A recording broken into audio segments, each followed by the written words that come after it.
que nous sommes sur la bonne voie. Cette promesse du chef de l'État faite à sa population lors de la campagne électorale pour son deuxième mandat, relative notamment à l'indépendance économique de la RDC, est en passe de se concrétiser. Cela passe par la mise sur pied d'une législative en même temps protectrice et attractive des investissements étrangers et promotrice de l'entrepreneuriat local. À l'origine, ce projet de loi avait été passé au peigne fin de la grande commission interinstitutionnelle composée des experts venus notamment de la présidence de la République, du gouvernement, de l'ARSP, de la FEC et d'autres acteurs du secteur privé,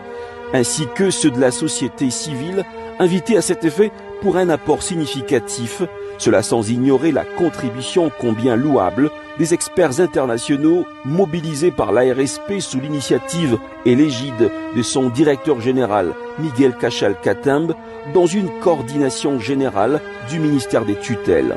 Ces experts sont venus respectivement des États-Unis, du Canada, de la France, de la Belgique, du Nigeria, de la Guinée-Conakry et de l'Afrique du Sud afin de standardiser le texte du projet de loi sur le contenu local au contexte économique et juridique mondial. En dernier ressort, les experts aguerris de la Banque mondiale ont couronné ces travaux. La bonne nouvelle est que ce projet de loi portant sur le contenu local ainsi que le projet de loi modifiant et complétant la loi numéro 17/001 du 8 février 2017 fixant les règles applicables à la sous-traitance dans le secteur privé viennent d'être adoptés par le Conseil des ministres tenu le vendredi 6 juin dernier. En effet, l'histoire retiendra que depuis l'accession de la RDC à l'indépendance en 1960, c'est sous l'ère Tshisekedi que le pays va